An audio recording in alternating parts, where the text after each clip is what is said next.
بسم اللہ الرحمن الرحیم نحمدہ و نصلی علی رسولہ الکریم۔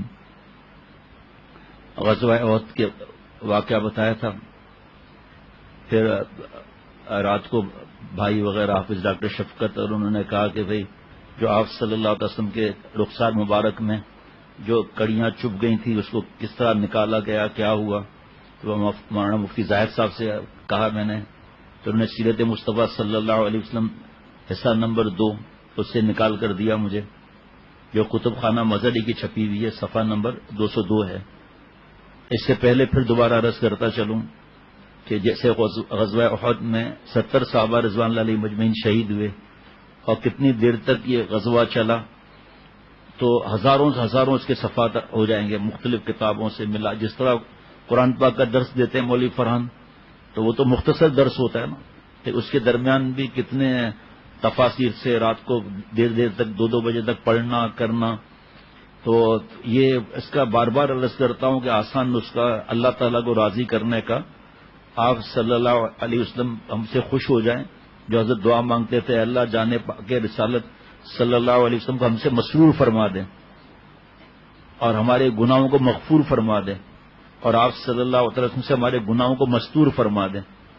تو آسان نسخہ ہے توبہ کرنا۔ آج جو حضرت کا بیان لگا ہے 1981 کا، 2-4 دن سے 1981 کچھ ایسے کیسٹس ہیں جس میں کوئی تاریخ ہی نہیں لکھی ہوئی، تو اب شروع سے وہ کیسٹیں جو ترتیب بنی ہے شروع سے میں نے سننا شروع کیا ہے، وہ عجیب مضامین، کچھ پتہ نہیں چل رہا۔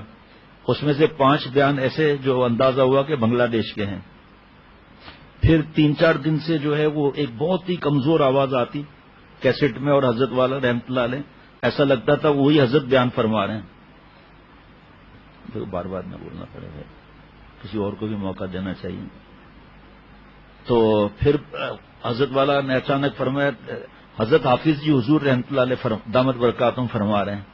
ارے میں سمجھ گیا بنگلہ دیش کا کیسٹ ہے، حضرت حافظ جی حضور رحمۃ اللہ علیہ کی بات کو، اور پھر اس میں حضرت تھانوی رحمۃ اللہ علیہ نے کیا فرمایا، حضرت حاجی امداد اللہ صاحب مہاجر مکی رحمۃ اللہ علیہ نے کیا فرمایا۔ او ہو پہلی دفعہ پتا چلا، میں پوچھوں گا پھر بیان کروں گا، لیکن حضرت والا نے اشارہ دیا تھا بہت برس پہلے کہ حضرت تھانوی رحمۃ اللہ علیہ حضرت حاجی امداد اللہ صاحب مہاجر مکی رحمۃ اللہ علیہ کے پاس گئے 1 سال لگانے کے لیے، لیکن کچھ حالات ایسے ہوئے کہ 6 مہینے میں واپس ہو گئے۔ اور مجھے تو پتا نہیں تھا، وہ کیسے چل پڑا کہ کس وجہ سے واپس ہوئے حضرت تھانوی رحمۃ اللہ علیہ۔ وہ وجہ پوچھوں گا اپنے شیخ سے، فرمائیں گے تو بتا دوں گا، ورنہ کوئی ضروری نہیں ہے وہ بتانے چیز کا۔ لیکن اس کیسٹ نے ایسا ماشاءاللہ مزے دلائے کہ ایک کیسٹ جو ہے وہ میں نے دوبارہ چلائی، اور بالکل باریک آواز، بلکہ کمزور آواز۔ اچھا جی، آج ایک کیسٹ اور لگایا، اللہ کیا آپ سے عرض کروں، حضرت والا حضرت حاجی صاحب حضرت حافظ جی حضور رحمۃ اللہ علیہ کے سامنے کس طرح فرما رہے ہیں۔ آج جو کیسٹ لگایا نا دل کو کاٹ کے رکھ دیا، ایسے حضرت نے نصیحتیں فرمائی ہیں کہ مایوس ہونے کی کیا ضرورت ہے، توبہ کر لو۔ کل سے صبح سویرے سنوں گا انشاءاللہ کیسٹ کو، ایسی باتیں فرمائیں کہ میں نے نہیں سنی اس سے پہلے۔ دماغ کام نہیں کرتا، یہ سب کیسے چھپیں گے، کیا ہوگا، کس طرح ہوگا۔ مایوس نہیں ہے، لیکن بس بہرحال پتہ نہیں کیا ہوگا، یہ کچھ سمجھ میں نہیں آ رہا۔ تو یہ سیرت آپ صلی اللہ علیہ وسلم کی تاریخ، پہلے حضرت سے پوچھا تھا کہ تاریخی کتابیں نہیں پڑھنا چاہیے کیونکہ پتہ ہی نہیں چل رہا کس نے لکھی ہیں، کیا ہے کیا نہیں، ایسے واقعات ہیں جن کا پتہ ہی نہیں چلتا، علماء سمجھ سکتے ہیں ان باتوں کو۔ اس کے بعد پھر حضرت نے 1-2 کتاب کے بارے میں فرمایا، تاریخ کی وہ بڑی کتابیں نہیں، سیرت آپ صلی اللہ علیہ وسلم اس کے بارے میں فرمایا۔ معرف القرآن تفسیر میں نے حضرت کے ساتھ، اللہ مجھے یاد نہیں ہے پہلے شروع کی تھی یا کس طرح فیکٹری جاتے آتے ہوئے، میرے اب تک وہ مولوی فرحان نے کہا 97 حضرت سے ملاقات ہو چکی تھی، پھر حضرت نے سے اجازت لی تھی، وہ مجھے کچھ یاد نہیں ہے۔ بہرحال جب تفسیر ختم ہوئی بیان القرآن تو میں نے حضرت والا سے عرض کیا کہ اور کوئی تفسیر پڑھوں، پر میں کون سی پڑھی، میں نے بتایا معرف القرآن، فرمایا بس کافی ہے۔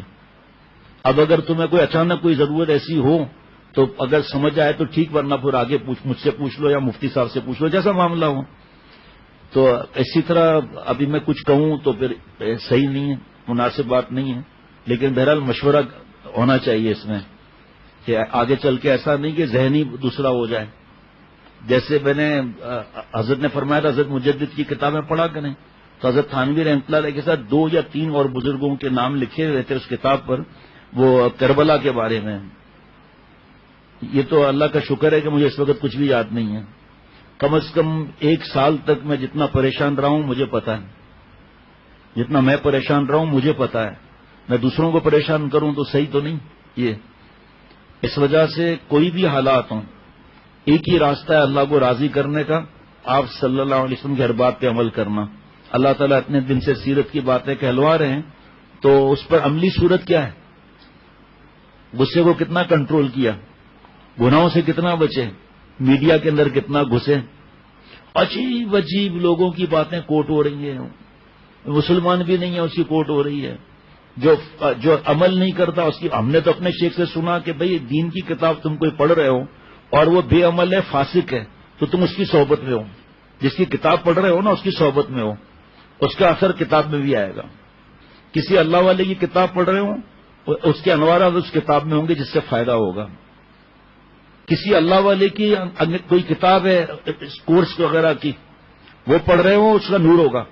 فرمایا چنانچہ دارالعلوم دیوبند نے ایک استاد، اس میں علی گڑھ یونیورسٹی میں ایک استاد تھے انگلش کے، اللہ والے تھے، اس کے 22 مسلمان ان کے شاگرد تھے، 22 کے 22 تہجد گزار نیک تھے۔ تو جس کی آپ کتابیں پڑھ رہے ہو، اور یہ کیا بولا ہے اس نے بھائی، اور بھائی کیا بولا ہے، عورتوں سے باتیں کر رہا ہے، ٹیلی ویژن پہ آ رہا ہے، مرد عورتوں کو دیکھ رہی ہے، عورتیں مردوں کو دیکھ رہی ہیں، مرد عورت کو دیکھ رہا ہے، آنکھوں کا زنا ہو رہا ہے، شرمگاہ کی حفاظت نہیں ہوگی، بڈھا بڈھی کہیں گے۔ کچھ دوستوں کو کوئی بات ابھی سمجھا رہا تھا، اس لیے 15-20 منٹ نکل گئے، لاہ عمل کچھ بتا رہا تھا ان کو۔ شب برات سر پہ کھڑی ہے، گناہ ہی نہیں چھوڑ رہے۔ اللہ کا عاشق جو ہوتا ہے اس کی ہر رات شب برات شب قدر ہوتی ہے، اس کا ہر دن عید کا دن ہوتا ہے۔ عبادت کی راتیں ٹھیک ہے، اللہ تعالیٰ جس کو جتنی توفیق دے، منع تھوڑی کریں گے ہم لوگ، اللہ معاف فرمائے۔ دیکھو تو صحیح کیا اللہ تعالیٰ اور آپ صلی اللہ علیہ وسلم کی باتیں، صحابہ رضوان اللہ علیہ مجمعین کی باتیں، جنہوں نے عمل کیا ان کی باتوں پر، اللہ والے، ان کی باتیں سمجھ میں نہیں آ رہی۔ ایمان اتنا کمزور کہ انگریزوں کی باتوں کو وہ سمجھ رہے ہیں پورا۔ پوچھو آپ کون سا اخبار ایسا ہے جو آپ پڑھ رہے ہیں جس میں آپ کو اتنا قرب مل رہا ہے؟ کون سی ایسی کتاب پڑھ رہے ہیں شیخ کو نہیں بتا رہے، اپنی طرف سے پڑھے جا رہے ہیں کتابیں؟ اور یہ تو اب یہ جس گھر میں تصویر ہوگی رحمت کے فرشتے آئیں گے۔ کوئی دنیا میں کوئی ایسی طاقت ہے جو بول سکے کہ نام محرم کو دیکھ لو، کوئی حرج نہیں ہے۔ اور آج کل ابھی آپ میری آواز سن رہے ہیں نا، جا کے جو ٹیپ ہوا ہے یا جو سسٹم ہو رہا ہے اس پہ آپ سنیں گے کہ تو کہیں گے تو جوان کی آواز ہے، حالانکہ آپ کے سامنے سب کچھ ہے، بویں تک الحمدللہ اللہ کے کرم سے سفید ہیں، لیکن وہ آواز کی کھنک، اور ایک تو نام محرم، دوسرا فاسق، تیسرا عورتوں سے باتیں کر رہا ہے، اب عورت مرد کو دیکھ رہی ہے، آنکھوں کا زنا ہو رہا ہے۔ اسلام آباد میں جب سفر ہوا تھا، وہاں پر مولانا جاوید اکرم کے گھر کے سامنے ہی مسجد، ان کو جب حضرت غلام کا پتہ چلا کہ بھائی صبح شام یہیں بیان کرنا ہے، اور دوسرا ہے تو ٹھیک، ورنہ فجر کا تو پکا یہاں رکھنا ہے، ٹھیک ہے بھائی، کوئی ایک آدھ بیان عصر کے بعد بھی ہوا، تو الحمدللہ لوگوں نے بہت زیادہ محبت دی۔ حضرت کے مضامین ہی ایسے ہیں۔ جب ہم پھر وہاں سے پتہ نہیں کہاں سے ہوتے ہوئے واپس اسلام آباد سے فلائٹ تھی، 22-24 دن کا شاید تھا، 22 دن کا، تو پھر وہاں پر بیان ہوا صبح فجر کے بعد، اشراق کے بعد ایک صاحب آئے بڑی عمر کے، اور بہت دعائیں دیں، کہا میں نے ٹیلی ویژن سے توبہ کر لی اور یہ فائدہ کہ حضرت کا کیا، کاش حضرت سے ملاقات ہوتی۔ بہرحال وہ بات ابھی اس وقت بات نہیں کرنی، تو اب میں صرف خبر نامہ سنتا ہوں، باقی سب چیز چھوڑ دی۔ تو میں نے کہا آپ خبر نامہ سنتے ہیں یا خبر نامہ دیکھتے ہیں؟ تو حضرت سے سنا ہوا تھی یہ بات کہ خبر نامہ سنتا ہوں، میں نے نہیں کہا آپ خبر نامہ دیکھتے ہیں۔ بھائی کیسے؟ میں نے کہا خبر نامہ کوئی پڑھتا ہے یا پڑھتی ہے؟ دیکھو تو پڑھتی ہے۔ یہ جو پی ایچ ڈی کی ڈگری لی ہوئی محترمہ پاگلوں کی طرح گھوم رہی ہے، یہاں سے بیانات اس سے ہو رہے ہیں، دین کی کچھ خبر نہیں، اور کیسا فنڈنگ کہاں سے ہو رہی ہے۔ جب ہمارا گھر تھا ایل پارک کے پاس، تو بابا کے ایک جاننے والے تھے، وہ واک کرتے تھے وہاں، تو انہوں نے بابا سے کہا یا مسجد میں کسی سے کہا کہ دوسرے ساتھی نے بتایا، بابا کو بتایا، اب یاد آ گیا بابا کو، حضرت کے کوئی مرید تھے، انہوں نے بتایا کہ ہم واک کرتے ہیں، اور وہاں پر ایک بوڑھا تھا، کان پہ لگا کر تون نکال کر ایسے ایسے جو نقل کرتے ہیں نا، وہ کہہ رہا کیا سن رہے ہو؟ ارے بھائی کیا گجب کا بیان کرتی ہے بھائی، گجب کا، کیا گجب کا بیان، اتنا اس کی آواز میں نور ہے کہ کیا تیرے کو بتایا یار۔ اس نے کہا بھائی کون ہے؟ کہا ڈاکٹر نہیں ہے، پی ایچ ڈی کیا ہے، مولوی کیا جانے پی ایچ ڈی کا مطلب کیا ہے، آواز بڑی گجب کی ہے۔ ارے اس کی آواز گجب کی ہے تو گجب کی آواز سن رہا ہے یا دین کی بات سن رہا ہے؟ یہ ایسے شیطان نے الو بنایا ہوا ہے۔ تو میں نے ان سے کہا کہ آپ خبر نامہ سن رہے ہیں یا دیکھ رہے ہیں؟ کہا کیسے سن رہا ہوں؟ میں نے کہا نہیں آپ دیکھ رہے ہیں۔ کہا کیسے؟ میں نے کہا اخبار پڑھنے والی عورت ہے یا مرد ہے وہ خبروں والی؟ بس کی ہنسی نکل گئی۔ کہا عورت ہے۔ میں نے کہا آپ تو بیان کی تعریفیں کر رہے ہیں تو آنکھوں کا زنا تو ہو رہا ہے۔ میں نے کہا میں آپ سے ایک سوال پوچھتا ہوں، حضرت والا کا سوال، کہ اگر خبر پڑھنے والی 70-75 برس کی بوڑھی ہو اور 11:15 نمبر کا چشمہ لگاؤ جس سے آنکھ بڑی نظر آتی ہے، وہ والا چشمہ، ناک پکوڑے جیسی ہو، آنکھ سے کیچڑ بہ رہی ہو، ناک بہ رہی ہو، دانت ٹوٹے ہوئے ہوں، بتی سی سامنے رکھی ہو اور بال بڈھے گدھے کی دم ہو اور گردن ہل رہی ہو ایسے، اور کہ excuse me please breaking news, کا لعنت بھیجے بریکنگ نیوز کی بچی آئی ہے بڑی۔ میں نے کہا کوئی سنے گا پھر؟ تو وہ اس کی ہنسی نکل گئی کہ آج جا کے گھر سے ٹی وی توڑ دیتا ہوں۔ اب ماشاءاللہ دین کے بیان سن رہے ہیں، حضرت کی کتابیں پڑھ رہے ہیں اور پھر اس کے بعد ان چیزوں میں لگے ہوئے ہیں۔ پہلے میں عرض کر لوں، آپ صلی اللہ علیہ وسلم کے جو ہیلمٹ خود لکھا ہوا ہے اس کی کڑیاں وار لگنے کی وجہ سے اندر چھپ گئی تھی، خون نکل رہا تھا، جس سے مبارک پر چونکہ 2 آئینی زروں کا بھی بوجھ تھا، اس لیے حضرت صلی اللہ علیہ وسلم اس گھڑے سے اوپر نہیں چڑھ رہے تھے جو کل سنایا تھا میں نے، جس کو ابو عامر فاسق نے مسلمانوں کے لیے بنایا تھا۔ حضرت علی رضی اللہ تعالیٰ عنہ نے آپ کا ہاتھ پکڑا اور حضرت طلحہ نے کمر تھام کر سہارا دیا جو آپ صلی اللہ تعالی وسلم اپنا قدم مبارک پہ کھڑے ہوئے، اور ارشاد فرمایا حضور صلی اللہ علیہ وسلم نے، جو شخص زمین پر چلتے پھرتے زندہ شہید کو دیکھنا چاہے وہ طلحہ کو دیکھ لے۔ حضرت عائشہ صدیقہ بنت صدیق ابو بکر رضی اللہ تعالیٰ عنہ سے راوی ہیں کہ چہرہ انور میں زرے کی جو 2 کڑیاں چھپ گئی تھیں وہ حضرت ابو عبیدہ بن جراح رضی اللہ تعالیٰ عنہ نے نکالی تھیں۔ حضرت ابو عبیدہ، میں نے مولانا سے دوسرا نام لیا تھا تو مولانا نے مجھے بتایا صبح کو کہ نہیں، حضرت ابو عبیدہ رضی اللہ تعالیٰ عنہ نے ان کو اپنے دانتوں سے پکڑ کر کھینچا، جس میں ابو عبیدہ رضی اللہ تعالیٰ عنہ کے 2 دانت شہید ہو گئے رضی اللہ تعالیٰ عنہ۔ رسول اللہ صلی اللہ تعالی علیہ وسلم نے جب فرمایا، یہ بھائی دیکھنا، تو یہ جو واقعہ میں نے بتایا کہ آپ صلی اللہ تعالی وسلم نے قدم مبارک رکھا، وہ واقعہ کل پڑھ چکا ہوں، دوبارہ وہ لکھا ہوا ہے۔ آپ صلی اللہ علیہ وسلم نے فرمایا طلحہ نے اپنے لیے جنت واجب کر لی۔ فرماتے ہیں کہ حضرت بخاری شریف میں کہ حضرت طلحہ رضی اللہ تعالیٰ کو ہاتھ دیکھا جس سے انہوں نے رسول اللہ صلی اللہ علیہ وسلم کو عہد کے دن بچایا تھا کہ انگلیاں کٹ گئی تھیں، وہ بالکل شل تھا۔ اس روز 3-4 روایتیں ہیں کہ حضرت طلحہ رضی اللہ تعالیٰ 35 سے 39 زخم، کسی نے لکھا ہے 50، کسی نے لکھا ہے 70 سے اوپر۔ حضرت جابر سے مروی ہے کہ دشمن کے وار روکتے روکتے حضرت طلحہ رضی اللہ تعالیٰ کی انگلیاں کٹ گئیں تو بے اختیار زبان سے نکلا حسن۔ آپ صلی اللہ علیہ وسلم نے فرمایا اگر تو بجائے حسن کے بسم اللہ کہتا تو فرشتے تجھے اٹھا کر لے جاتے اور لوگ تجھے دیکھتے ہوئے ہوتے یہاں تک کہ تجھ کو جو آسمان ہے وہ لے کر گھس جاتے ہیں فرشتے۔ حضرت عائشہ صدیقہ رضی اللہ تعالی عنہ حضرت ابو بکر صدیق رضی اللہ تعالیٰ عنہ سے راوی ہیں کہ ہم نے عہد کے دن طلحہ رضی اللہ تعالیٰ عنہ کے جسم پر 70 سے زیادہ زخم دیکھے جو کل عرض کیا تھا۔ حضرت انس رضی اللہ تعالیٰ عنہ فرماتے ہیں کہ ابو طلحہ رضی اللہ تعالیٰ عنہ آپ کے سفر سے ڈھانکے ہوئے بڑے تیر انداز تھے۔ اس روز 2 یا 3 کمانیں توڑ ڈالیں۔ جو شخص ترکش لیے ہوئے ادھر سے گزرتا آپ صلی اللہ علیہ وسلم فرماتے کہ یہ ترکش ابو طلحہ کے لیے ڈال جاؤ۔ رسول اللہ صلی اللہ جو ڈھال کل بتایا تھا نا، تو آپ صلی اللہ علیہ وسلم پیچھے تھے وہاں، تو آپ صلی اللہ علیہ وسلم جب نظر اٹھا کر لوگوں کو دیکھنا چاہتے تو ابو طلحہ عرض کرتے میرے ماں باپ آپ پر فدا ہوں، آپ نظر نہ اٹھائیں، نصیب دشمنہ کوئی تیر نہ لگے، میرا سینہ آپ کے سینے کے لیے ڈھال بنا ہوا ہے۔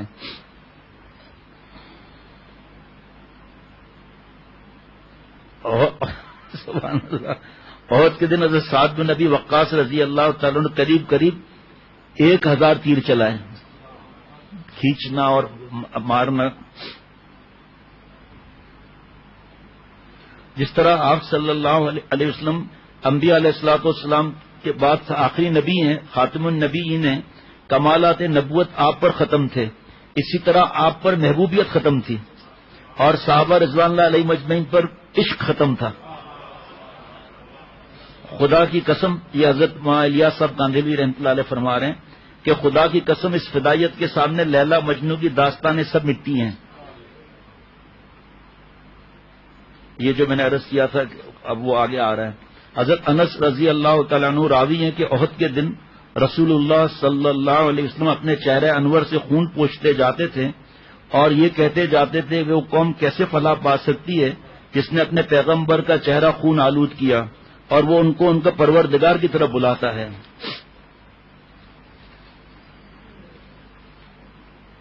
جیسے سامنے یہ ایک بات ہے، اب اس کو بیان کرنا ہے نہیں کرنا ہے وہ پوچھنا پڑے گا.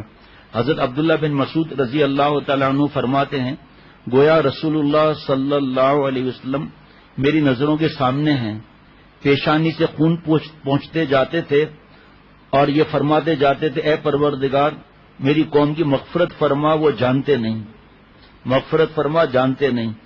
آپ صلی اللہ علیہ وسلم نے صفوان بن امیہ اور سہیل بن عمر اور حارث بن حشام کے حق میں بد دعا فرمائی. اس پر اللہ تعالیٰ نے آیت نازل فرمائی کہ اب اللہ تعالیٰ جس پر چاہے مہربانی فرما دے، مفہوم تحفہ کی توفیق دے دے. حافظ عسقلانی رحمۃ اللہ علیہ فرماتے ہیں کہ یہ تینوں فتح مکہ میں اسلام قبول کیے تینوں لوگوں نے، اللہ تعالیٰ کی رحمت. اس پر حضرت کا بیان بھی تھا آج، یہی حضرت ویشی رضی اللہ تعالیٰ عنہ کے بارے میں حضرت والا کس طرح نصیحت فرما رہے تھے. مولانا سہیل صاحب نے 2 صحابہ رضوان اللہ علیہ مجمعین کے واقعات مجھے بتائے، وہ آج انشاءاللہ عرض کرتا ہوں. میں سمجھ میں نہیں آ رہا پرچہ رکھوں کس طرح کروں، کیا کروں. وہ 2 واقعہ عرض کرتا چلوں. پانی دینا بھائی.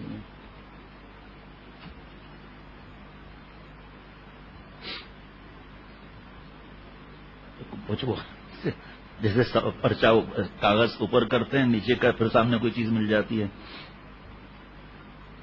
آپ صلی اللہ علیہ وسلم کو یہ اطلاع ملی کہ خالد بن سفیان آپ صلی اللہ علیہ وسلم سے جنگ کرنے کے لیے لشکر جمع کر رہا ہے. آپ صلی اللہ علیہ وسلم نے عبداللہ بن انیس انصاری رضی اللہ تعالیٰ عنہ کو اس کے قتل کے لیے روانہ فرمایا. حضرت عبداللہ بن انیس رضی اللہ تعالیٰ عنہ اس سے جا کر ملے اور موقع پار کر اس کو قتل کیا اور سر لے کر ایک غار میں جا چھپے. مکڑی نہ آ کر جالا تان دیا. بعد میں جو لوگ تلاش میں گئے وہ مکڑی کا جالا دیکھ کر واپس ہو گئے.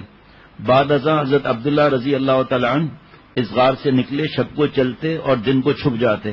اس طرح 23 محرم کو مدینہ شریف پہنچے اور خالد کا سر آپ صلی اللہ علیہ وسلم کے سامنے رکھ دیا. آپ صلی اللہ علیہ وسلم بہت مسرور ہوئے اور ایک عصا انعام میں دیا اور یہ ارشاد فرمایا اس عصا کو پکڑ کر جنت میں چلنا. جنت میں عصا لے کر چلنے والا کوئی شاد و نادر ہی ہوگا.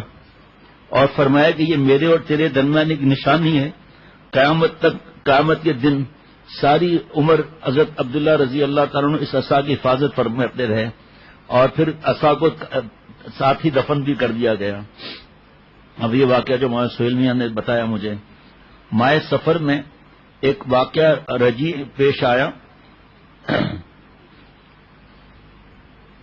قبیلہ ازل جو ہے اور کارا کے لوگ آپ کی صلی اللہ علیہ وسلم کی خدمت میں حاضر ہوئے اور عرض کیا ہمارا قبیلے نے اسلام قبول کر لیا ہے، لہذا ایسے چند لوگ ہمارے ساتھ کر دیجئے جو ہم کو قرآن پاک پڑھائیں اور احکام اسلام کی ہم کو تعلیم دے. یہ ہے سیرت مصطفیٰ صلی اللہ علیہ وسلم جلد نمبر 1 اور صفحہ نمبر 774 734 اور الطاف اینڈ سنس کی چھپی ہوئی ہے کتاب. حضرت کا مزاج کا حضرت پوری تفصیل فرماتے تھے.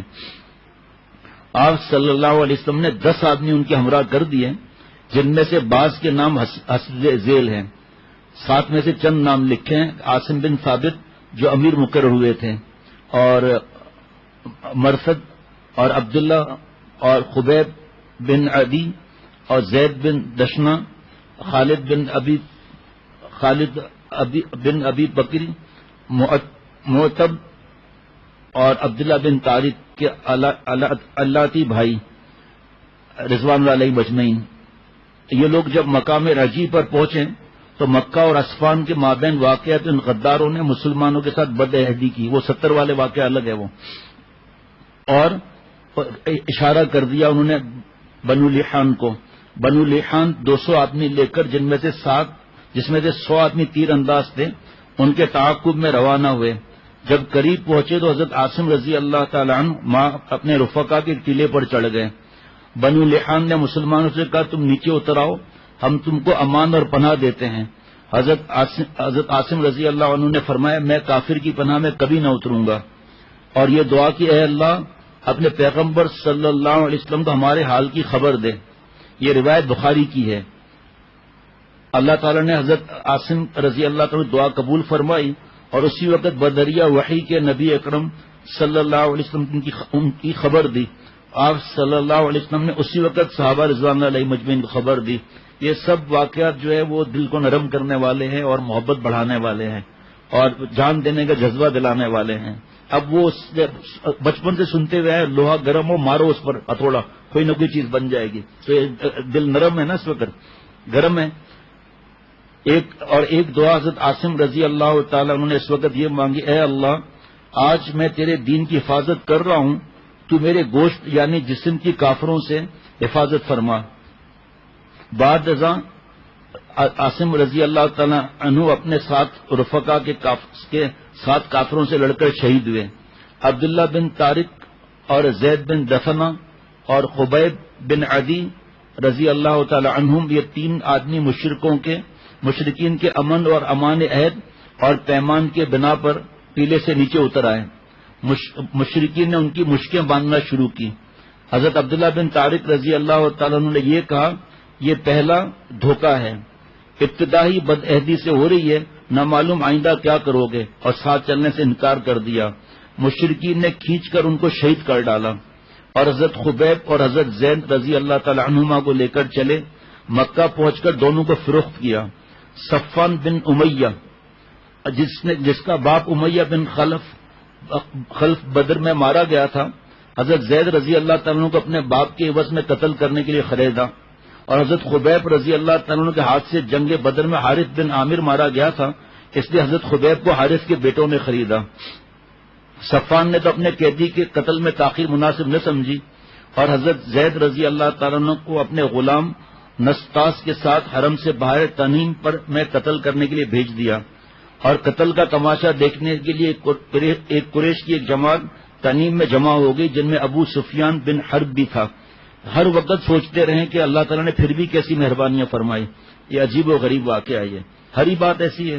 جب حضرت زید رضی اللہ تعالیٰ عنہ کو قتل کے لیے سامنے لایا گیا تو ابو سفیان نے کہا اے زید، میں تم کو خدا کی قسم دے کر پوچھتا ہوں، کیا تم اس کو پسند کرتے ہو کہ تم کو چھوڑ دیں اور محمد صلی اللہ علیہ وسلم کو تمہارے بدلے میں قتل کر دیں اور تم اپنے گھر آرام سے رہو؟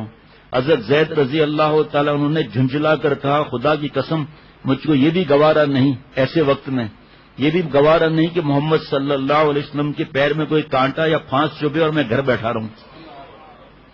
اب یہی تو حضرت سکھاتے تھے کہ اللہ ایسا ایمان دے دے کہ ہم جان دے دیں لیکن اللہ تعالیٰ اور آپ صلی اللہ علیہ وسلم کو ناراض نہ کریں. ابو سفیان نے کہا خدا کی قسم میں نے کسی کا اس درجے محب اور مخلص اور دوست اور جانثار نہیں دیکھا جیسا کہ محمد مانتے تھے. ان کا تو خیر آگے واقعہ پر الگ آ رہا ہے. جیسا کہ محمد صلی اللہ علیہ وسلم کے اصحاب محمد کے محب اور جانثار ہیں. بعد ازاں نسطاس نے حضرت زید رضی اللہ تعالیٰ کو شہید کر دیا. بعد میں چل کر نسطاس بھی اسلام لے آئے. یہ قید نہیں تھی کہ آپ نے اس طرح کر دیا، آپ نے اس طرح کر دیا. اللہ کی عطا، معافی، جذب، اللہ کا قرب. اور لوگ نہیں تھے کیا اس وقت دوسرے جو مسلمان نہیں تھے یا منافق نہیں تھے، لیکن اللہ کی نظر جس پہ پڑ جائے. حضرت خبیب رضی اللہ تعالیٰ عنہ ماہ حرام ان کی قید میں رہے، ماہ حرام تک قید میں رہے. جب لوگوں نے قتل کا ارادہ کیا تو حارث کی بیٹی زینب سے جو بعد میں چل کر مسلمان ہوئی، نظافت اور صفائی کی غرض سے اس سے استرا مانگا. زینب استرا دے کر اپنے کام میں مشغول ہو گئیں. زینب کہتی ہیں کہ تھوڑی دیر میں دیکھتی ہوں کہ میرا بچہ ان کے گود میں بیٹھا ہوا ہے اور ہاتھ میں ان کے استرا ہے حضرت خبیب رضی اللہ تعالیٰ عنہ کے. یہ منظر دیکھ کر میں گھبرا گئی. حضرت خبیب رضی اللہ عنہ نے مجھ کو دیکھ کر یہ فرمایا کیا تجھ کو یہ اندیشہ ہوا کہ میں اس بچے کو قتل کروں گا؟ ہرگز نہیں، انشاءاللہ مجھ سے ایسا کام کبھی نہ ہوگا، ہم لوگ دھوکہ نہیں کرتے. اور بارہا زینب یہ کہا کرتی تھی، میں نے غور سے سنیے گا، میں نے کوئی قیدی خبیب سے بہتر نہیں دیکھا، البتہ تحقیق میں نے ان کو انگور کے خوشے کھاتے دیکھا. حالانکہ اس وقت مکے میں کئی پھلوں کا نام و نشان تک نہیں تھا اور وہ خود لوہے کی بیڑیوں میں جکڑے ہوئے تھے، کہیں جا کر لا نہیں سکتے تھے. یہ رزق ان کے پاس محض اللہ کی طرف سے آتا تھا.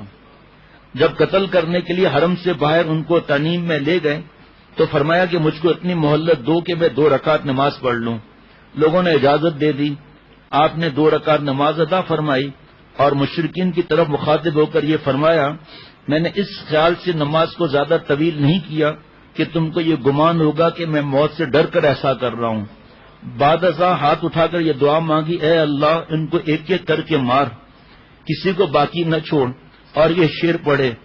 مفہوم ہے اس کا، مجھ کو کچھ پرواہ نہیں کہ جبکہ میں مسلمان مارا جاؤں، خواہ کسی کروٹ پر مروں، جبکہ خالص اللہ کے لیے میرا بچھڑنا ہو.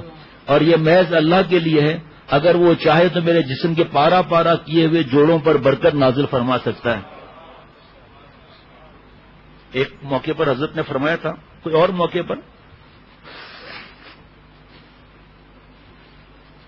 کہ صحابہ رضوان اللہ علیہ مجمعین فرماتے تھے، یہ جملے پر یاد آیا کہ مجھے کچھ پرواہ نہیں جبکہ میں مسلمان مارا جاؤں، خواہ کسی کروٹ پر مروں، کسی کروٹ پر شہید ہوں. یہ الگ یہاں نہیں لکھا ہوا، یہاں جو جملے لکھے ہیں اسی پر یاد آ رہا ہے. خواہ کسی کروٹ پر مروں، خواہ کسی جگہ میں شہید ہوں، جاؤں گا تو جنت میں اگر اللہ راضی ہے تو.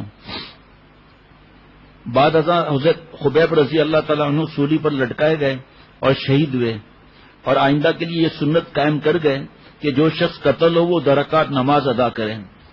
زید بن حارثہ رضی اللہ تعالیٰ عنہ کو بھی اس قسم کا ایک واقعہ حضرت صلی اللہ علیہ وسلم کی حیات میں پیش آیا. زید نے طائف سے واپسی میں خچر کرائے پر لیا، مالک بھی ساتھ چلا. راستے نے ایک ویرانے پر خچر لے جا کر کھڑا کیا جہاں پر بہت سے مقتولین کی لاشیں پڑی تھیں اور ان کے قتل کا ارادہ کیا. حضرت زید رضی اللہ تعالیٰ عنہ نے فرمایا مجھ کو 2 رکعت نماز پڑھنے کی مہلت دے. اس شخص نے بطور مذاق میں یہ کہا کہ ہاں تم بھی 2 رکعت نماز پڑھ لو، تم سے پہلے ان لوگوں نے بھی نمازیں پڑھی ہیں، مگر نماز نے ان کو کوئی نفع نہیں پہنچایا. حضرت زید بن حارثہ رضی اللہ تعالیٰ عنہ جب 2 رکعت سے فارغ ہوئے تو یہ شخص قتل کے ارادے سے ان کی طرف بڑھا. اس کو بڑھتے دیکھ کر حضرت زید رضی اللہ تعالیٰ نے یہ کہا، یا ارحم الراحمین، اے سب سے زیادہ رحم فرمانے والے مہربان. ادھر زید رضی اللہ تعالیٰ کی زبان سے یہ اسم اعظم نکلا اور ادھر سے ایک غیب سے آواز سنی کہ ان کو قتل نہ کر. وہ شخص اس غیبی اور ناگہانی آواز سے مروب اور خوفزدہ ہو کر ادھر دیکھنے لگا. جب کوئی شخص نظر نہ آیا تو اسی ناپاک ارادے سے آگے بڑھا. حضرت زید رضی اللہ تعالیٰ نے پھر یا ارحم الراحمین کہا. اس شخص کو پھر کوئی غیبی آواز سنائی دی اور وہ پیچھے ہٹا اور مثل ثابت پھر آپ کی طرف بڑھا. آپ نے پھر یا ارحم الراحمین کہا. تیسری بار یا ارحم الراحمین کا کہنا تھا کہ کیا دیکھتے کہ ایک سوار نیزہ ہاتھ میں لیے ہوئے اور اس نیزے کے سرے میں آگ کا ایک شعلہ تھا. وہ نیزہ اس شخص کو مارا جو آنن فانن پشت سے پار ہو گیا اور اسی وقت وہ شخص مردہ ہو کر زمین میں گر پڑا. سبحان اللہ بھی کہہ سکتے ہیں. بعد ازاں اس شخص نے حضرت زید رضی اللہ تعالیٰ عنہ سے مخاطب ہو کر یہ کہا، جب تم نے پہلی بار یا ارحم الراحمین کہا اس وقت اس شخص نے کہا اس وقت میں 7ویں آسمان میں تھا. جب دوسری مرتبہ کہا تو آسمان دنیا پر تھا. جب تیسری مرتبہ کہا تو میں تمہارے پاس آ پہنچا. یہ واقعہ آپ صلی اللہ علیہ وسلم کی حیات اور زندگی میں پیش آیا. حضرت ابو امامہ رضی اللہ تعالیٰ عنہ سے مروی ہے کہ رسول اللہ صلی اللہ علیہ وسلم نے ارشاد فرمایا کہ حق تعالی شانہ کی طرف سے ایک فرشتہ مقرر ہے، جو شخص 3 بار یا ارحم الراحمین کہتا ہے تو فرشتہ اس کے جواب میں یہ کہتا ہے، ارحم الراحمین تیری طرف متوجہ ہو گیا، بس مانگ اور درخواست کر. یا ذل جلال والاکرام بھی اسم اعظم ہے. حضرت نے فرمایا جو 7 دفعہ پڑھے اور چہرے ہاتھ پر دم کر کے چہرے پر پھیر پڑ جائے کسی ظالم کے پاس یا کہیں کام رکا ہوا ہو، اللہ اس کی مدد فرماتے ہیں. ایسا دل میں یقین بھی تو ہونا چاہیے، اور یقین ابھی کم بھی ہو تب بھی حضرت نے فرمایا پڑھ لیا کرو، یقین بھی خود آتا جائے گا انشاءاللہ تعالی. اللہ اللہ. اس قسم کا واقعہ ابو معلق انصاری رضی اللہ عنہ پیش آیا، جبکہ ابی بن کعب اور انس بن مالک رضی اللہ عنہما سے مروی ہے کہ رسول اللہ صلی اللہ تعالی علیہ وسلم کے صحابہ میں سے ابو معلق انصاری بڑے عابد اور زاہد اور بڑے صاحب ورع اور تقویٰ تھے. تاجر تھے، تجارت کے لیے سفر کیا کرتے تھے. میں نے آپ کو بتایا نا، واقعات بھرے ہوئے ہیں. ایک مرتبہ سفر میں ایک چور ملا جو تلوار تیر سے مسلح تھا. اس نے کہا مال یہاں رکھ دو، میں تم کو قتل کروں گا. ابو معلق انصاری رضی اللہ تعالیٰ نے فرمایا تم کو تو مال مطلوب ہے جو حاضر ہے، میری جان سے کیا مطلب؟ چور نے کہا نہیں، مجھ کو تو تمہاری جان ہی مطلوب ہے. کہ اچھا مجھ کو اتنی مہلت دو کہ 2 رکعت پڑھ لوں.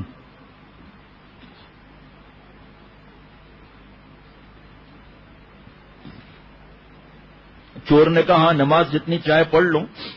ابو معلق رضی اللہ تعالیٰ نے وضو کی اور نماز پڑھی اور بعد نماز کی یہ دعا کی. یہ اس میں اعظم پڑھا. دیکھتے کیا ایک سوار نیزہ لیے ہوئے چور کی طرف بڑھا اور نیزے سے اس کا کام تمام کر لیا. بعد ازاں ان کی طرف متوجہ ہوا اور کہا تم کون ہو؟ تم کون ہو؟ کہا اللہ تعالیٰ نے مجھ کو تمہاری فریاد رسی اور امداد کے لیے بھیجا ہے. میں 4تھے آسمان کا فرشتہ ہوں. جب پہلی دفعہ تم نے یہ دعا مانگی تو میں نے آسمان کے دروازے سے کھٹکھٹانے کی آواز سنی. جب دوسری مرتبہ دعا مانگی تو میں نے آسمان والوں کی چیخو پکار سنی.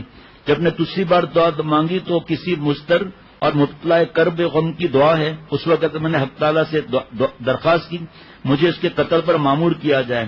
بعد ازاں یہ کہا تم کو بشارت ہو، یہ یاد رکھنا جو شخص وضو کر کے 4 رکعت نماز پڑھے اور یہ دعا جو اوپر مذکور ہے وہ پڑھے، اس کی دعا قبول ہوگی. غزوہ احد میں حضرت عاصم رضی اللہ تعالیٰ نے سلافہ بنت سعید کے 2 لڑکوں کو قتل کیا تھا. اس لیے سلافہ نے یہ نظر کی تھی کہ عاصم رضی اللہ تعالیٰ کے سر مبارک میں ضرور شراب پیوں گی. اس لیے قبیلہ حذیل کے کچھ لوگ حضرت عاصم رضی اللہ تعالیٰ کا سر لینے کے لیے روانہ ہوئے تاکہ سلافہ کے ہاتھ فروخت کر کے خاطر خواہ قیمت وصول کریں. سلافہ نے یہ اعلان کیا تھا کہ جو عاصم کا رضی اللہ تعالیٰ کا سر لائے گا اس کو 100 اونٹ دیے جائیں گے. حضرت عاصم رضی اللہ عنہ اپنی لاش کی عصمت اور حفاظت کی خدا سے پہلے ہی دعا مانگ چکے تھے. حق تعالی شانوں نے دشمنوں سے ان کی عصمت اور حفاظت کا یہ انتظام کیا کہ بھیڑ کا ایک لشکر بھیج دیا جس نے ہر طرف سے ان کی لاش کو گھیر لیا. کوئی کافر ان کے قریب بھی نہ آ سکا. اس وقت یہ کہہ کر علیحدہ ہو گئے کہ جب شام کے وقت بھیڑیں دفع ہو جائیں گی اس وقت نعوذ باللہ سر کاٹ لیں گے. لیکن جب رات ہوئی تو ایک سیلاب آیا جو ان کی لاش کو بہا لے گیا. سب ناکام اور ذلیل ہو کر واپس ہوئے. حضرت عاصم رضی اللہ عنہ نے اللہ تعالیٰ سے عہد کیا تھا کہ نہ میں کبھی مشرک کو ہاتھ لگاؤں نہ کوئی مشرک مجھے ہاتھ لگائے. حضرت عمر رضی اللہ تعالیٰ عنہ کے سامنے جب کبھی حضرت عاصم رضی اللہ تعالیٰ عنہ کا تذکرہ آتا تو یہ فرماتے کہ حق تعالیٰ بعض مرتبہ اپنے خاص بندے کی مرنے کے بعد بھی حفاظت فرماتے ہیں جیسے زندگی میں اس کی حفاظت فرماتے تھے. اب وہ آپ کو حضرت خبیب رضی اللہ تعالیٰ عنہ کا واقعہ یاد ہوگا کہ ان کو سولی پر چڑھا دیا گیا. کفار مکہ نے حضرت خبیب رضی اللہ تعالیٰ عنہ کی لاش کو سولی پر لٹکا ہوا چھوڑ دیا. رسول اللہ صلی اللہ تعالی علیہ وسلم نے حضرت زبیر اور حضرت مقداد رضی اللہ تعالی عنہما کو ان کی لاش اتار لانے کے لیے مدینے سے مکہ روانہ کیا. جب یہ دونوں رات میں تنعیم پہنچے تو دیکھا 40 آدمی لاش کا پہرا دینے کے لیے سولی کے ارد گرد کھڑے ہوئے ہیں. حضرت زبیر رضی اللہ تعالی عنہ اور مقداد رضی اللہ تعالی عنہ نے ان لوگوں کو غافل پا کر لاش کو سولی سے اتار کر گھوڑے پر رکھا. 40 دن کے بعد لاش اسی طرح تر و تازہ تھی، کسی قسم کا اس میں تغیر نہ آیا تھا. حالانکہ سولی دیے 40 دن ہو چکے تھے. مشرکین کی جب آنکھ کھلی تو دیکھا کہ لاش گم ہے، ہر طرف تلاش میں دوڑے. بالآخر حضرت زبیر رضی اللہ تعالی عنہ اور مقداد رضی اللہ تعالی عنہ کو جا پکڑا. حضرت زبیر رضی اللہ تعالی عنہ نے لاش کو اتار کر زمین پر رکھا.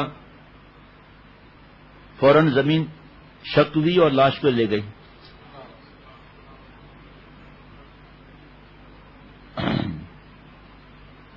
اسی وجہ حضرت خبیب رضی اللہ تعالیٰ عنہ زمین کا نکلا ہوا کے نام سے مشہور ہوئے. ایک روایت میں ہے کہ کفار جب حضرت خبیب رضی اللہ تعالیٰ عنہ کو قتل کر چکے تو ان کا چہرہ قبلہ رخ تھا، اس کو قبلے سے پھیر دیا، چہرہ پھر قبلہ رخ ہو گیا، بار بار ایسا کیا، بالآخر عاجز ہو کے چھوڑ دیا.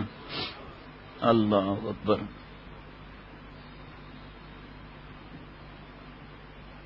حضرت عاصم رضی اللہ عنہ کی اس نرالی شان سے حفاظت اور لوگوں کا حضرت خبیب انصاری رضی اللہ تعالیٰ عنہ کو بغیر کسی ظاہری وسیلے کے انگور کھاتے ہوئے دیکھنا، اور حضرت زید بن حارثہ اور ابو معلق انصاری کا واقعہ، یہ سب اس کی دلیل ہے کہ حضرات اولیاء اللہ کی کرامت حق ہیں. اسی پر تمام اہل سنت کا اجماع ہے. حضرت کی بات سنا دوں کہ فرمایا کہ ملا علی قاری رحمۃ اللہ علیہ مشکات کی شرح مرکات میں فرماتے ہیں کہ 1000 کرامات سے بڑھ کر کرامات کا انکار نہیں کر سکتے، حدیث پاک کا مفہوم ہے. اور ایک واقعہ بھی ہے اس میں حدیث پاک کا، حضرت کی کتاب یاد نہیں ہے، جائے تجلیات جذب میں میرے خیال میں، میرا کتاب کا نام یاد نہیں، وہ تو سرچ سے مل جائے گا، کہ ایک صاحب نے جو ہے کسی سے قرضہ مانگا، تو انہوں نے کہا کہ بھئی تمہارے پاس کوئی گواہ ہے؟ کفا باللہ شہیدہ. تمہارے پاس کوئی اور اس کے بارے میں کوئی تمہاری طرف سے کوئی وکیل وغیرہ تمہاری طرف سے کوئی اس کی ضمانت کون دے گا؟ وہ کفا باللہ وکیلا. انہوں نے قرضہ دے دیا. پیارے شیخ فرماتے ہیں پورے وقت جب ہوا تو یہ قصے کہانی کی باتیں نہیں. حضرت میر صاحب رحمۃ اللہ علیہ فرماتے ہیں کہ میں اگر حضرت والا کی کرامتیں لکھتا نا 1000 صفحات سے زیادہ ہوتی ہیں.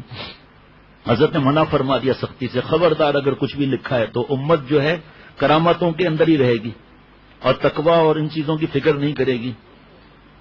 بیٹھ جاؤ بھائی، بیٹھ جاؤ بھائی، بھائی بیٹھ جاؤ کہہ رہا ہوں نا. ایک دفعہ جب کہہ دیا دوبارہ 3 دفعہ بولوں گا کیا؟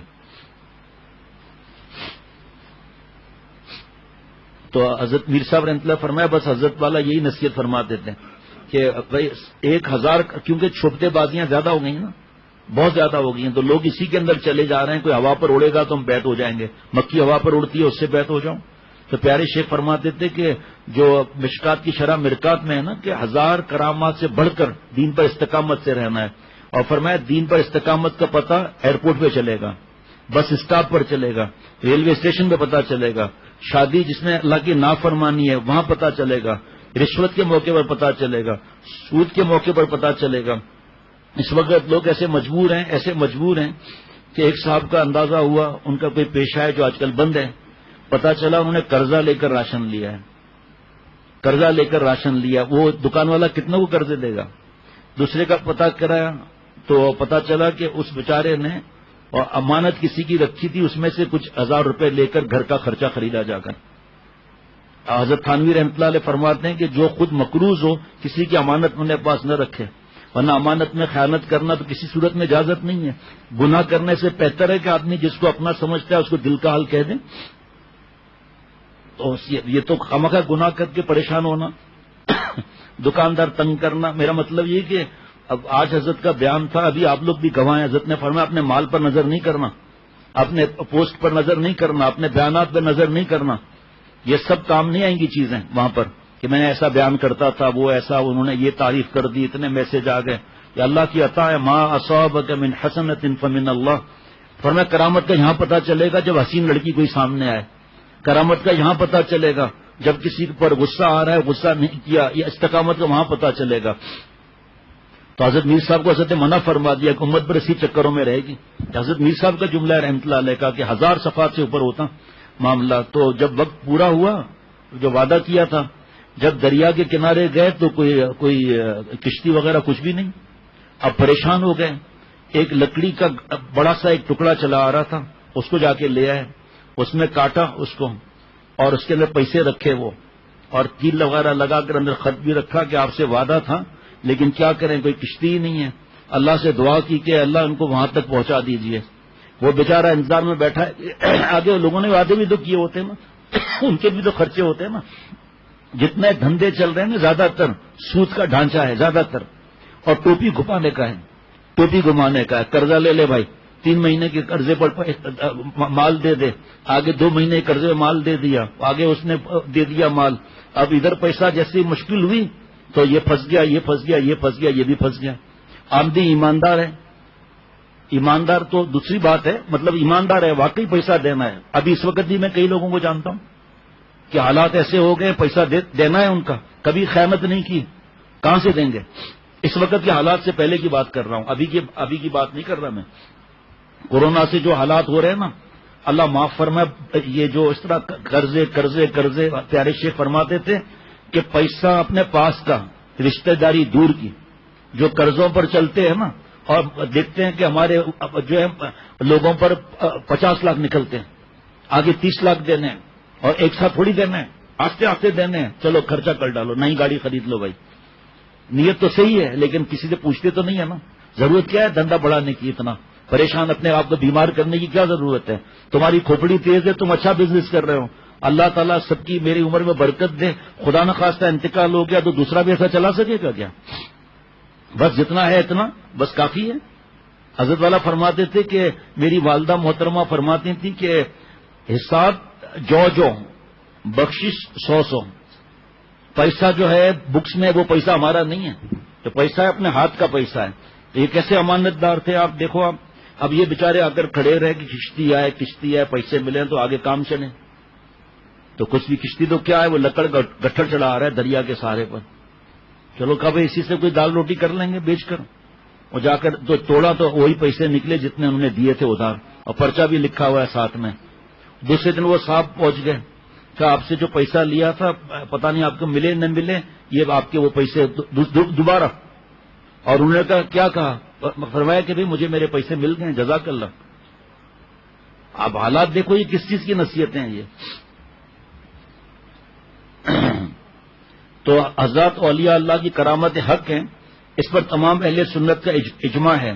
حضرت خبیب رضی اللہ تعالیٰ عنہ کی یہ کرامت حضرت مریم علیہ السلام کی کرامت کے مشابہ ہے، جس کو حق تعالیٰ شانہ نے سورہ آل عمران میں ذکر کیا ہے، جو آج کل مولوی فرحان صاحب جو ہے نا، وہ جو انگور ملے تھے نا اس پر جو فرحان میاں تفسیر کر رہے ہیں آج کل، جب کبھی حضرت زکریا علیہ السلام مسجد کے محراب میں، یہ میں ترجمہ مفہوم پڑھ رہا ہوں، ترجمہ کر رہا ہوں اس کا، جب کبھی حضرت زکریا علیہ السلام مسجد کے محراب میں مریم علیہ السلام پر داخل ہوتے تو ان کے پاس عجیب و غریب رکھا ہوا رزق پاتے، تو یہ کہا کہ اے مریم علیہ السلام، یہ رزق تیرے پاس کہاں سے آیا؟ تو مریم یہ جواب دیتی کہ یہ رزق اللہ کے پاس سے آیا ہے، اور اللہ جس کو چاہتا ہے بلا وہم و گمان اس کو رزق عطا فرماتا ہے۔ ان اللہ یرزق من یشاء بغیر حساب۔ تو جو انگور تھے وہ کہاں سے آئے وہ انگور؟ اللہ اکبر۔ جو شخص مرنے کے قریب ہو اس کے لیے بال اور ناخن کی اصلاح مستحب اور مستحسن ہے، جیسا کہ حضرت خبیب رضی اللہ تعالیٰ عنہ نے شہادت سے پیشتر استرا مانگا، بارگاہ خداوندی میں حاضری سے پہلے طہارت ضروری کو لازمی سمجھا اور اس کو کیا۔ جب میں نے یہ پڑھا نا، جب مجھے مولانا سہیل نے دیا یہ، تو میں نے ایسا اعراب بھی لگوا لیتا ہوں تاکہ غلطی نہ ہو، خواہ یہ سوچنا کہ صاحب میں کیسے اپنے مرید سے اعراب لگواؤں، وہ کیا سوچیں گے، وہ جو سوچیں جو ہمارے کو سمجھ میں نہیں ہے، ہم بھلے کوئی ہنستا رہے تو ہنستا رہے۔ تو جب میں نے یہ پڑھا نا، کہ جو شخص مرنے کے قریب ہو اس کے لیے بال اور ناخن کی اصلاح مستحب اور مستحسن ہے، جیسا کہ حضرت خبیب رضی اللہ تعالیٰ عنہ نے شہادت سے بیشتر استرا مانگا، بارگاہ خداوندی میں حاضری سے پہلے نظافت اور طہارت ضروری اور لازمی ہے۔ حاضری سے پہلے اتنا شدت سے مجھے فاروق بھائی یاد آئے کہ آپ سوچ نہیں سکتے، ایسا یاد آیا مجھے، ابھی بھی ایسا لگتا ہے چہرہ میرے سامنے ہی ہے۔ عید کی رات تھی، رمضان شریف ختم ہو چکا، چاند نظر آ گیا، عید کی رات تھی۔ ضمیر بھائی سے کہا کہ ہم دونوں بھائیوں کے لیے عیدگاہ میں جو مسجد اشرف میں کرسیاں دونوں ساتھ رکھنا، صحیح۔ اس کے بعد بھائی صاحب نے غسل کیا ہے، مونچھیں صحیح کی ہیں، داڑھی صحیح کی ہے، اور بال 1 دن پہلے یا 3 دن پہلے بال صحیح کروائے ہوئے تھے، ویسے بھی سنت کے مطابق بال ہوتے تھے، لیکن وہ چہرہ ابھی تک میرے سامنے ہے کہ نہائے ہیں بھائی صاحب، یہ مونچھیں وغیرہ سیٹ کر کے نہائے ہیں، اور یہ سفید ایسا جوڑا وہ پہنا ہوا تھا۔ تو اللہ کو معلوم ہوتا ہے نا کہ بھئی کس کو کس وقت بلانا ہے۔ اب جب یہ یاد آیا کہ سب تیاری کر کے، جس کو کسی کو دل میں اللہ ڈالتے ہیں جو بھی ہے معاملہ، بس میں پیدل نکلا ہوں. فاروق بھائی کو ہم نے کہا کہ فاروق بھائی آپ کرسی پر بیٹھ جاؤ. نہیں تکلیف ہوگی. ارے اللہ کے بندے تکلیف سے آپ کا کیا ہوا تھا؟ 4 5 بھتیجا بیٹا بھائی سب موجود ہیں. نہیں جو وقت لکھا ہوتا ہے نا. تو یہ لوگ گئے گاڑی میں فونے کرتا کرتا پیچھے بھاگتا ہوا پیارے پہنچا. جب فاروق بھائی کی حالت دیکھی حضرت والا کو فون کیا میں نے فوراً. تو کاشف نے بتایا کہ حضرت والا تو بیان فرما رہے ہیں. میں نے کہا صرف آپ حضرت کو اتنا بتا دیں بہت ہی ضروری معاملہ ہے اس وجہ سے فون کیا ہے. حضرت کے تو احسانات فوراً فون اٹھایا. کیا ہوا میاں خیریت؟ میں نے کہا حضرت فاروق بھائی کا یہ معاملہ ہے اور میں سامنے میں دیکھ رہا ہوں اور سانس جیسے اکھڑ رہی ہے. اور اتنا آرام سے اللہ کے پاس گئے اتنا آرام سے. ڈاکٹر ندیم بھی تھے وہاں پر. حضرت والا نے پھر مجلس میں دعا بھی کرائی. تو پھر ڈاکٹر ندیم نے کہا بھائی بس اللہ سے ہر حالت میں راضی رہنا فرض ہے. جتنا وقت لکھا تھا وہ ہوا. تو اچانک فاروق بھائی نے سانس لی. تو میں نے زور سے چیخ ماری ڈاکٹر ندیم کہ بھائی یہ آخری سانس ہے جو اس کے حصے کی تھی وہ لے لی انہوں نے. سب کو اللہ کے پاس جانا ہے اور داڑھی کے ساتھ اللہ تعالیٰ کے پاس. عید کی رات مفتی عبد المنان صاحب نے آئے تھے. کہا بھائی کیا تعزیت کریں؟ وہ تو اللہ تعالیٰ کے پاس عیدی لینے چلے گئے اوپر. اللہ تعالیٰ نے عیدی کے لیے وہاں بلا لیا. للت الجائزہ رات تھی نا للت الجائزہ اور یہ بھی عبادت کی رات ہوتی ہے. بس اللہ تعالیٰ. ہاں ایک یہ لکھا ہے کہ اگر مسلمان کافروں کی حراست میں ہو بھائی اس پر اگر کوئی بیان کرے تو میرے خیال میں گھنٹوں کر سکتا ہے. لائنیں 2 ہیں اور اس کے بعد دعا کر لیں گے. اگر مسلمان کافروں کی حراست میں ہو اور اس کے قتل کا تہیہ کر چکے ہوں تو مسلمانوں کے لیے جائز نہیں کہ موقع پا کر ان کے بچوں کو قتل کر ڈالیں بلکہ ان کے ساتھ شفقت اور محبت سے پیش آئیں. بس اس کے زیادہ میں کیا آگے کہوں. ہمیں کوئی سیاست سے دلچسپی نہیں ورنہ اس پر بیان ہو سکتا ہے کہ پورے دنیا میں مسلمان بچوں کا کیا حال کیا جاتا ہے. کس کس ملکوں میں کس کس طرح ان پر ظلم کیا جاتا ہے. اس وقت جو ہے وہ مجھے عرض کرنا تھا لیکن اب موقع نہیں کہ بس اتنا کہہ سکتا ہوں کہ پتہ نہیں اللہ کا واسطہ دینا چاہیے نہیں دینا چاہیے میں نہیں کہتا. بس اتنا کہتا ہوں میں آپ لوگوں کا شیخ ہوں جو اعتماد کرتے ہیں موبائل سے جان چھڑائیں نیٹ سے جان چھڑائیں. یہود و نصارہ کی وہ کیا کہتے ہیں اس پر جو آ رہا ہے کمپیوٹر پر کہ یہ اس وجہ سے ہوا ہے اور یہ ایسے ہوگا پھر ویکسین تیار ہوگی اور اس کے بعد جو اس کو کھائے گا مسلمان پیے گا اس ویکسین کو تو اللہ تعالیٰ کی محبت آپ صلی اللہ علیہ وسلم محبت اس کے دماغ سے غائب ہو جائے گی اور ہم اٹھا کر پھیلا رہے ہیں اس کو. سازش بے نقاب کر رہے ہیں. فلانا فاسق اور بہت بڑی پوسٹ کا ایسی باتیں کر رہا ہے کہ پوچھو مت. کرنے تو آپ کو میرا کیا کیا واسطہ بھائی. جب مرد حضرات ان عورتوں کو دیکھیں گے جب ہماری بہو بیٹیاں ان کو دیکھیں گی اور آگے بھیجیں گی تو جن عورتوں کو نہیں پتا وہ بھی ان کو سنیں گی. پھر آپ کو حضرت والا رحمۃ اللہ علیہ کے بیانات بھیجو کتابیں بھیجو.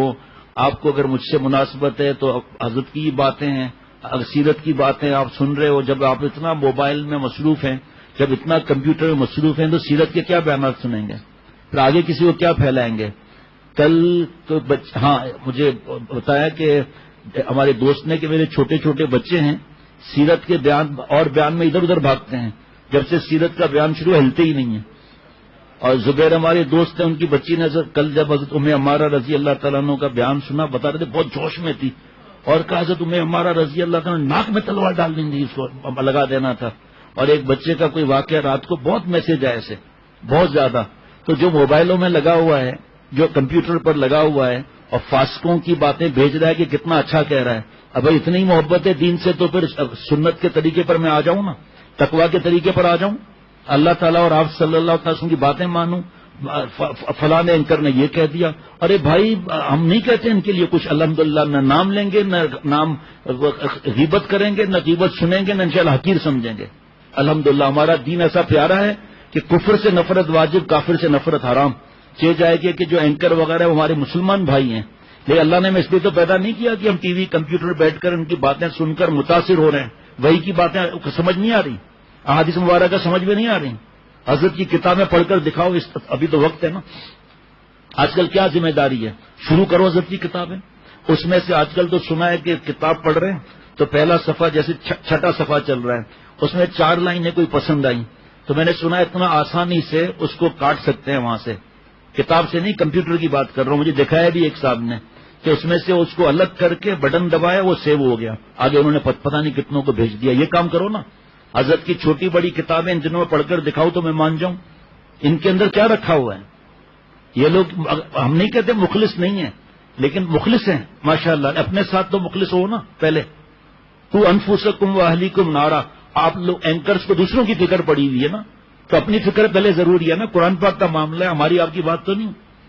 ہم کسی کی برائی کرنا بہت بڑا جرم سمجھتے ہیں اللہ کے کرم سے, لیکن ہم چاہتے ہیں کہ ہماری روحانی اور جسمانی اولاد ان سے کٹ کر اللہ سے جڑ جائے. میں خود بھی, آپ تو مخلوق سے جڑ رہے ہو, اللہ معاف فرمائے. ان کی باتیں اتنی اچھی لگ رہی ہیں, آپ بھیج رہے ہو.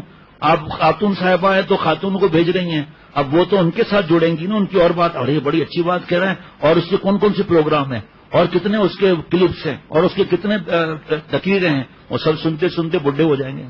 آج ان کو سنو, کل ایک پکڑو, مضبوط پکڑو. ہم نہیں کہتے کہ ہمارے ساتھ چپکو کوئی, جہاں مناسبت ہو وہاں اپنی مناسبت کے ساتھ جڑ جائیں اور ان سے مشورہ کر کے دین پھیلائیں. 4 لائنیں پڑھتا ہوں. جو بعض لوگوں کے ذہن میں یہ ہے کہ ہم خیر کا کام کر رہے ہیں, دین پھیلا رہے ہیں, اور ہم بہت وہ کام کر رہے ہیں. سوال ہے کہ ایک نئی تنظیم نکل آئی ہے فلاں جگہ پر اور اس طرح کر کے, اور یہ کام وہ کام تو انہوں نے بتایا یہ تنظیم جو ہے وہ اہل سنت والجماعت سے خارج ہے. کسی کے لیے بھی اس تنظیم میں شامل ہونا جائز نہیں. واضح رہے کہ حدیث شریف میں برائی اور فتنے ختم کرنے کے 3 درجے ہیں. جو شخص تم میں سے کسی برائی کو دیکھے تو ہاتھ سے روکے. بڑا عجیب و غریب جملہ ہے. اور اگر اس کی طاقت نہیں تو زبان سے منع کرے, اور اس کی بھی طاقت نہ ہو تو دلی سے برا سمجھے. یہ ایمان کا سب سے کمزور درجہ ہے, اور یہ فتویٰ ہے. یہ میں کسی کتاب سے نہیں پڑھ رہا ہوں, یہ فتویٰ ہے 26 فروری, یہ 10 جمادی الثانیہ 1439 ہجری, کچھ وقت پہلے کا ہی ہے. سنیے, اب آپریشن کر دیا. حدیث مذکور پہلے درجے کی ذمہ داری طاقت سے روکنے کی حکومت اور بااثر طبقے کی ہے. وہ لوگوں کو برائی سے قوت اور زور کے ذریعے سے منع کریں. دوسرا درجہ علماء کا ہے, جو اپنے ذمہ لیا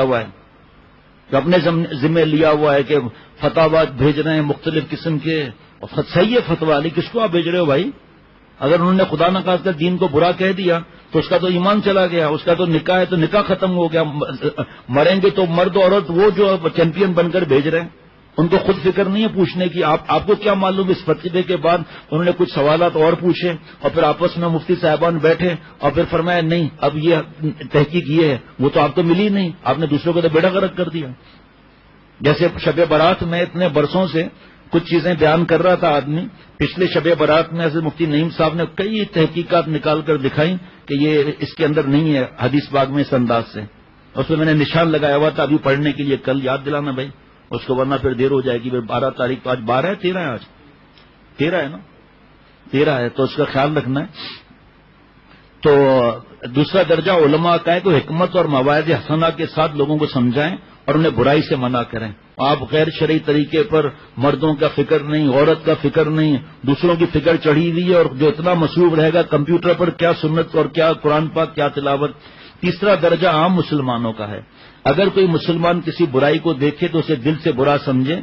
لہذا اس تنظیم کے فتنے کو قوت اور زور سے ختم کرنے کی ذمہ داری حکومت کی ہے, اور علماء کی ذمہ داری ہے کہ وہ حکمت اور مواعظ حسنہ کے ذریعے لوگوں کو اس فتنے میں مبتلا ہونے سے بچانے کی فکر کریں. اور عام مسلمانوں کی ذمہ داری ہے کہ اس فتنے کو برا سمجھیں اور اس کے قریب جانے سے اجتناب کریں. اور اس تنظیم کی مزید رہنمائی کے لیے کسی مفتی صاحب کا نام لکھا ہے, وہ پڑھیں, انشاءاللہ تعالی فائدہ ہوگا. اس کو مزید تفصیل کے ساتھ انشاءاللہ حضرت والا کے ملفوظات کے ساتھ کل. تو مہربانی کر کے جو مجھ سے مشورے کے بغیر جوش میں آ کے پتہ نہیں کیا کیا چیزیں پھیلا رہے ہیں. آپ ندیم بھائی نے ایک کا آدمی کا مجھے بتایا کہ وہ بہت بڑے افسر تھے, یہ تھا وہ تھا, اور ایسا انہوں نے بڑا اچھی باتیں کی ہیں. تو لیکن اس میں کچھ باتیں ایسے میں نے محسوس کی ہے کہ وہ میں تمہیں سنانا نہیں چاہتا. میں نے کہا الحمدللہ مجھے سننا بھی نہیں, لیکن ندیم بھائی نے محسوس کر لیا نا ان باتوں کو, تو دوسروں کو کیا معلوم ان باتوں کا, ہر ایک کو تھوڑی یہ سب معلوم ہو جاتا ہے. اور انہوں نے پھر آگے بھی کہا, میں نے کسی کو بھیجا بھی نہیں آگے. پھر